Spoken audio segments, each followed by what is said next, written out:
Hi, everyone. Thank you for joining. I'm the core behavioral psychologist, Dr. Trisha Rampersad. And today we have someone who was actually on my podcast exactly a year ago to the date. I have Dr. Lemny Perez. She's born in Harlem, New York, and she's an Afro-Dominican writer, actress, psychologist, abstract NFT artist, and collector. She is a curator for NFT.Tips Search Light Curatorial team, and is the coaching lead and secretary board member at the Dream Conduit, a carbon neutral nonprofit DAO. Dr. Lemny has sold over 60 one-on-one NFTs and is collected by World of Women, Nyla Collection, and has shown at a dozen NFT art shows. Dr. Lemny Perez was featured in Forbes Magazine and Known Original platform. She is a 2022 speaker at the NFT-NYC Conference.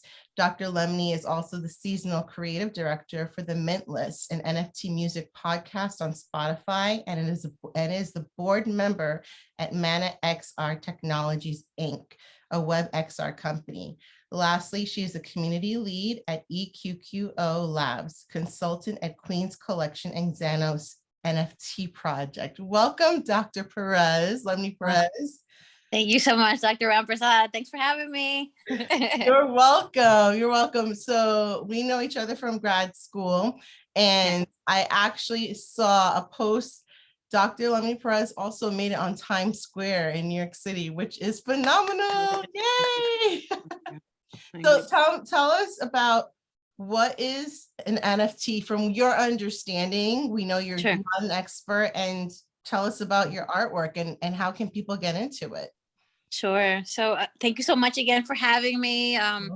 Congratulations on your show. Obviously, I can't believe it's been a year since we did this. It started 2020, but the year to the date since the last I came. We did. Yes. Yeah. That is amazing. That time goes by so quick. Back. Yeah, no, absolutely. Thanks for having me back. And now within the context of, so much has happened within this past year in the world of Web3 and NFTs. So, gosh, what is an NFT? Thank you for that question. So an NFT stands for a non-fungible token. And what that means is it is an item that's digital. And it could be anything. It could be a photograph. It could be a document. It can be, a digital painting. But it is placed on a blockchain. And what that makes it, what that does is when you put that NFT on a blockchain and it's attached to a cryptocurrency, and again, I'm not the best person to ask about this, but when you attach it to that, you put it on the blockchain and it is immutable. You can't change it. And it also demonstrates who has ownership over it and what's the context of that contract, right? Of what that NFT represents. So for instance, I have NFTs that are art related. I have NFTs, that you can have spiritual consultation with me. You can have NFTs that can be like concert tickets. An NFT can be a birth certificate, if you want to prove authenticity of something. So in essence, it is something that is a digital document that has provenance. And you put this on the blockchain, and that gives it a reference and value and a determination. So I hope that's helpful. I know it's super abstract, but this world of NFTs has been really just amazing and fantastic in terms of it could be anything, Trisha.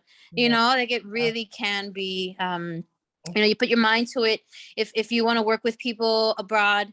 For instance, me, my first NFT was to build homes for people in Nepal. So after the monsoons, so after the monsoons, we were able to generate funds to rebuild those homes for those people.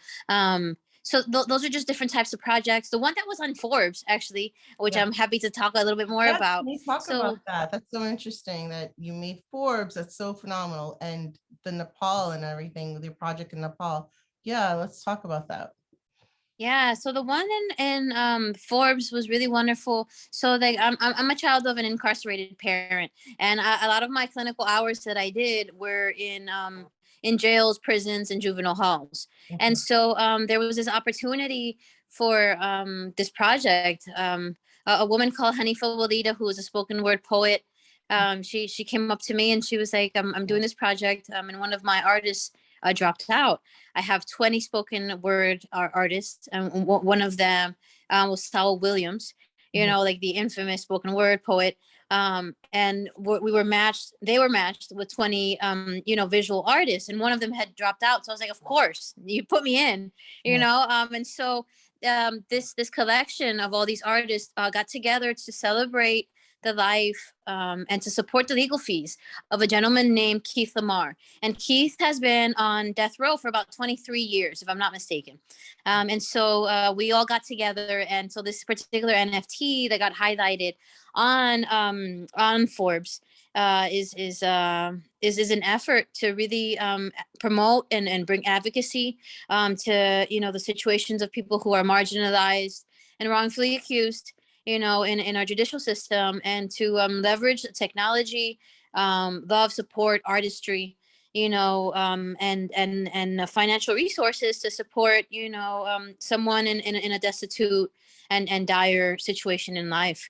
So it's been really full circle, this Wow. space for me. That's Hmm. so amazing and admirable. That's and yeah, I remember watching like so many people and celebrities now are definitely speaking up about death row and people who are wrongfully incarcerated, even for minor crimes or what have you. So I really commend you for doing that. That's amazing. That's so amazing. Also, your artwork was featured also in art. Can you talk more about that in galleries and whatnot? Sure. So, you know, what's been really, I've had the privilege of like now, because, you know, Trisha, I didn't have any like experience, or at least nothing, no professional experience in terms of like doing art. My art was always Right. something that for me was like not necessarily like a hobby, but something that was personal, you know, that was a conduit. And it was something that I had initially like began life wanting to be a film director and wanting to go into the arts, but didn't necessarily have the support from like my parents, you know, who are like immigrants, and they're like, we just want you to, you know, do well, and didn't really like understand the, you know, the just the social structures of the United States in that way, that, you know, if there's more potential in the US, you know, to make it as an artist than, you know, in developing countries, right? And Right. so in any event, to make a long story short, some of I've had the opportunity now in NFTs, because the issue is that there isn't a middleman anymore, you know, in terms of like galleries and Yeah. the people who would kind of like be the ones who were determine, you know, what type of artwork, or like who were the people who got access into those spaces. That has been really suspended, you know, the contact that you have with your consumers and your collectors, and the people who you know, who hang with you, you know, this is something that you have direct contact with, that you don't need an intermediary, you Right. know. And so that's the really fantastic thing about NFTs, is that if someone is interested in your cause, there's nothing standing in the way of you having access to them, if that makes sense. So that has been really wonderful. So vis-a-vis, with all that said, you know, as a curator, I've been able to have like a lot of opportunities to understand how to put these shows together, who are the people who are doing these things, Yeah. you know, who are doing these What is a projects. curator? What is a curator? Sorry to interrupt. Well, what is a Sure. curator for some people who are listening to this or watching this Hmm. for the first time and want to get into NFTs? What exactly is a curator? Okay, so a curator is someone who, gosh, and again, this is my understanding and very, you know, basic, you know, definition. A curator is someone who, in my definition also, you know, because I think that there's different understandings of this, but my understanding of how I come into curation is people who select work that's going to be featured in an art show. Okay. Right. So they have make the decision to put the production together, to identify, you know, the works that are going to be seen, displayed, etc. So for me, I think that my role while being a curator is really to open up the doors. completely, you know, like I'm not here to be like my desire is to be as far away from being a gatekeeper as possible. You know, like there were, Someone you can come know, to you with the painting or their artwork, their digital artwork or what have you, and then you would be the person to decide. Is that what I'm so hearing? yeah. That's So we awesome. have a That's team. so We have cool. a team called Searchlight, and we do different shows together, and we call for artists. And we decide, you know, what art is going to be placed in the metaverse, you know, or wherever we're having in real life our shows. But it's really fantastic to see artists who previously didn't have the opportunity to show their work because there wasn't really you know, for digital art, there really wasn't a market for that. You Right. know, that you can hang an oil painting, but what are you gonna do with digital artwork? But you know, take a you know, a screenshot of it and like, you Yeah. know, use it as a screensaver. So these are different things and that are happening now with this new technology that is just really revolutionizing, you know, how we interact with art, how we collect art, you know, how we perceive art, what do we consider as art, you know, and also the value of it. So it's been really interesting. Talk about the value because I know some people are probably interested in how to make money on NFTs or basically on their artwork. And how do you even get started? Oh my goodness. This is such a good question, FYI, because I think that a lot of people are like, oh, NFTs, yeah, I'm going to make millions. Or like, NFTs, yeah, that's a scam. You know, Well, I like, was going to ask that too. It's gonna be like, there's probably scams out there too. We like, how do we know what's legit and what's not? Right. So, yeah. absolutely. It's, you know, it's something that you learn as you go and grow in the space, right? Because um, you start to learn who the people are and what we call those things are rug pulls. You know, when someone pulls a rug from under you and that's a fraudulent, you Right. know, project where you buy into an NFT project and you're thinking that I'm buying into this community that's giving to, you know, X, Y, and Z, or that I'm supposed to be receiving X, Y, and Z perks, you know, and then or that I think that I can, you know, flip the token, the NFT, because these are assets, right? And then, you know, make money off of it. Sometimes not so much the case. I think that the people who are successful are folks who are very specific, you know, about what it is that they want to do, are very kind of clear, and also have a previous history. You know, that this is not their first rodeo. I think that arriving at this space is like a compendium of a whole bunch of different skill sets and 10,000 hours of some type of expertise that now has like flourished and like manifested into this opportunity to like really grow. But I don't think that anybody who comes into the space necessarily is making something out of nothing. You know, these are kind of like long, like, or are these projects that have you know, either a social impact involved, you know, are going to, you know, affect people's lives. Right. Typically, you know, you put, you know, you put human beings in front of something and love, and you know, 10, you know, 9 times out of 10 it's going to be successful, right? Right. Because it's kind of like when you're trying to help other people, the universe helps you, right? And Right. so the projects that I see that have more success, you know, players who are doxxed, and by doxxed are when they're documented, when you can, you know, who they are, you know, they're not anonymous.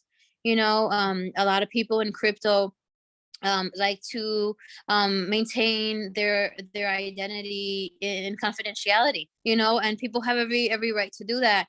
However, when I'm investing my money and time because of the history of lack of transparency, you Right. know, I would like to know, you know, who are the people who are in the project, you know, and what their backgrounds are, and you know, their intentionality behind what they're doing. So it's a mixed bag.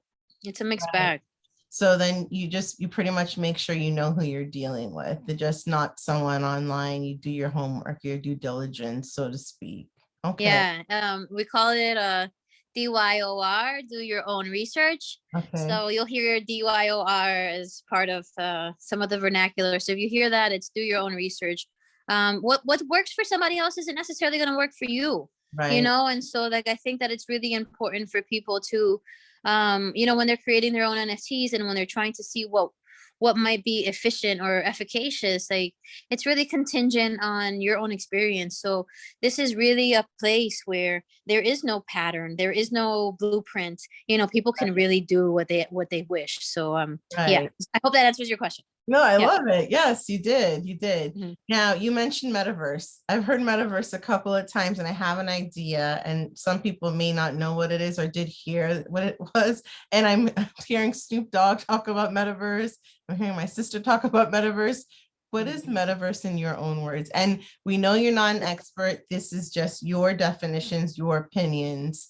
It's pretty much subjective, right? So, Yeah.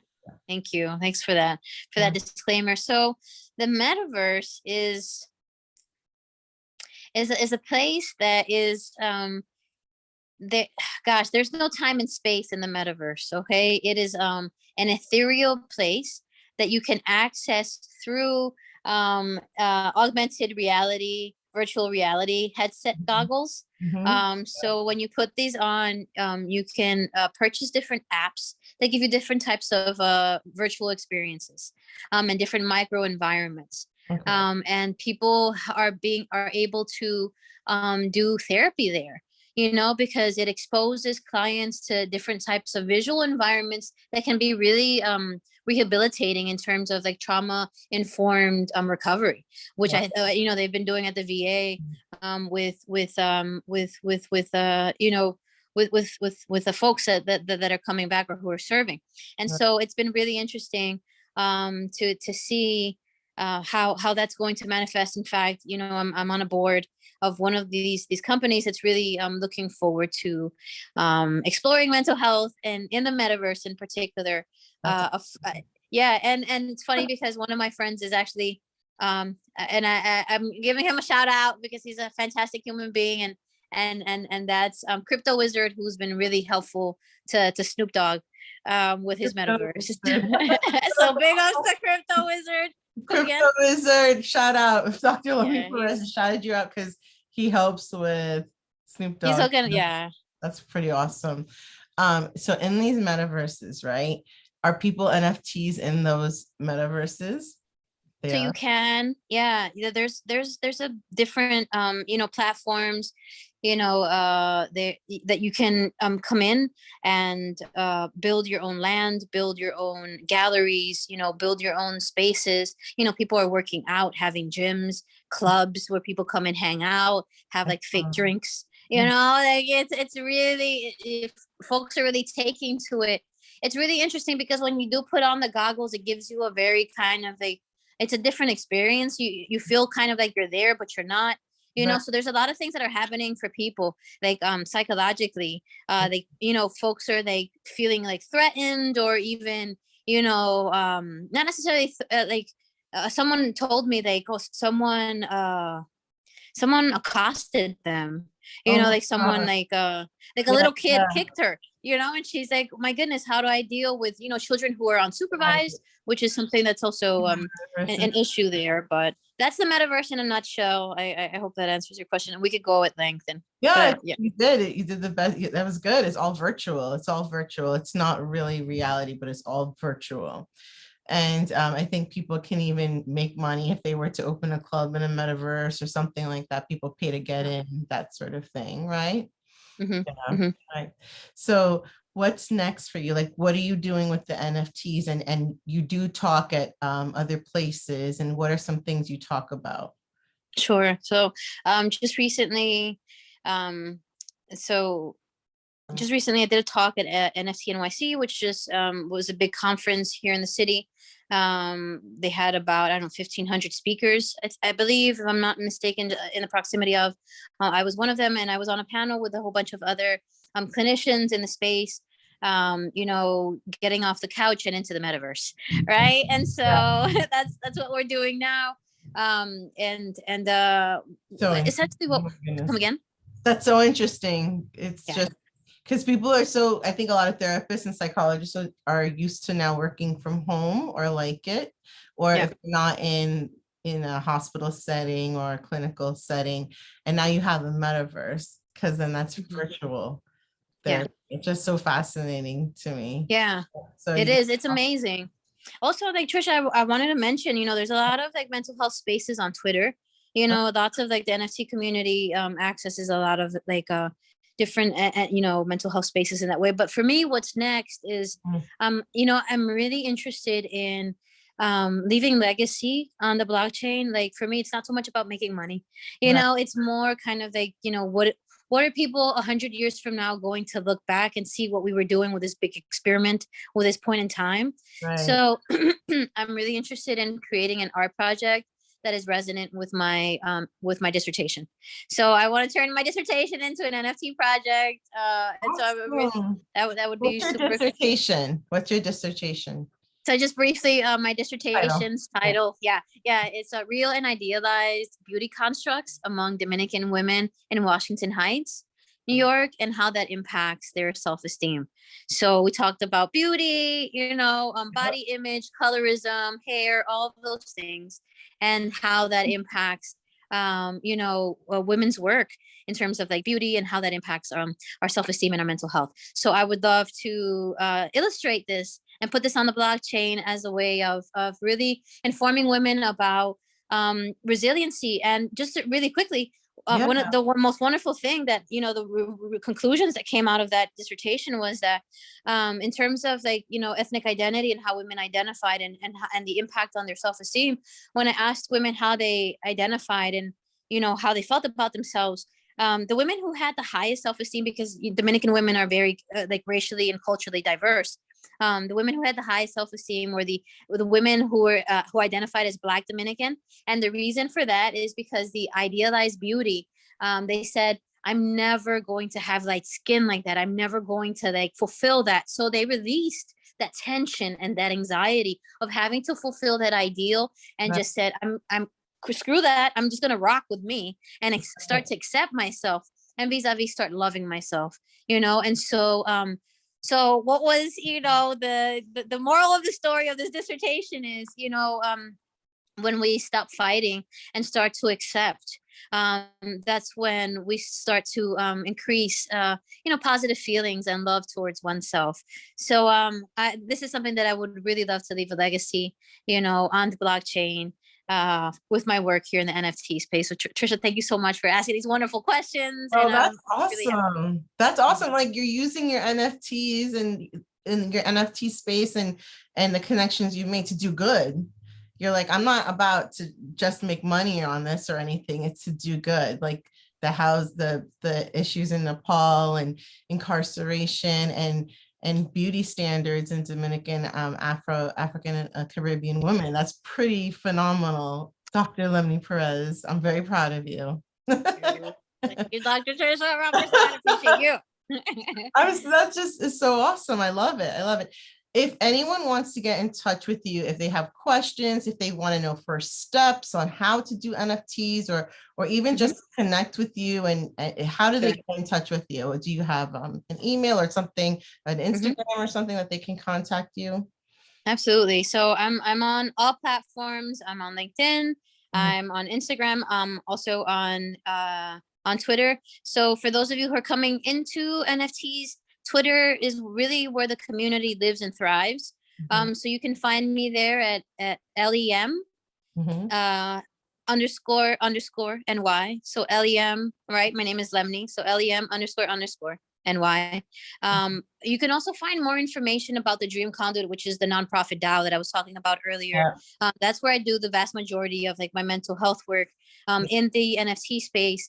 And we have rooms daily in Clubhouse, and you can also find the Dream Conduit on Twitter Spaces. I mean, on Twitter rather. So really, really excited about connecting with people. My DMs are open, so I'm happy to connect with people and talk about all things related to, mental health, art, technology, coins, crypto. Yes, I'm sure people have questions about crypto too. Crypto is very interesting because you really have to be careful with how you're investing and all that other good stuff. And I mean, thank you so much for coming on and talking about also there's psychological ramifications of VR, the virtual reality world. And that's pretty awesome that you were able to touch base on that, and we'll definitely keep in touch. I thank everyone for tuning in. I thank you, Dr. Lemny Perez, so much. And thanks for tuning in, everyone. I'm Dr. Trisha Rampersad, the core behavioral psychologist, and I hope this was very informative for you. Thank you, everyone, for tuning in. Bye. Thank you. Bye-bye.